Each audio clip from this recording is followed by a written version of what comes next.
చాలామంది చూడండి, నేను ఇంకా చూడనే చూడను నీ అశ్లీలమైన దృశ్యం, మళ్ళీ చూస్తాను. నేను చూడను, ఇదే లాస్ట్, మళ్ళీ చూస్తాను.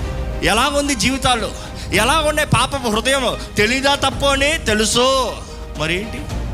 చాలామంది అంటారు ఏంటి తెలుసా, నాకు విడుదల లేదు, నేను జీవించలేను. ఈరోజు దేవుడు ప్రకటిస్తున్నాడండి, ఎటువంటి పరిస్థితుల్లో నీవు ఉన్నా సరే, నీవు ఆయన చేతుల్లో సమర్పించుకుంటే నీకు అసాధ్యమైన కార్యాలు ఆయన సాధ్యపరిచే దేవుడు. హల్లెలూయా చెప్తామా? నీ వల్ల పోరాడి జయించలేనిది ఆయన అంటాడు, ఆయన ఆత్మని నీకు ఇచ్చి ఆయన జరిగిస్తాను అని. కానీ పరిశుద్ధాత్మ ప్రేరేపణకు లోపడాలి, వినాలి.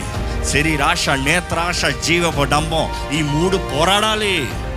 అపవాది ఎప్పుడు ఏది తెచ్చినా శోధన ఈ మూడే: శరీరాశ, నేత్రాశ, జీవపు డంబం. మీలో ఉందా అండి? ఈ మూడు ఉంటే దేవునికి ఇష్టపడాలి, మనం జీవించలేము. దేవుడు మన తోడు ఉండడు, దేవుడు మన పక్షాన ఉండడు.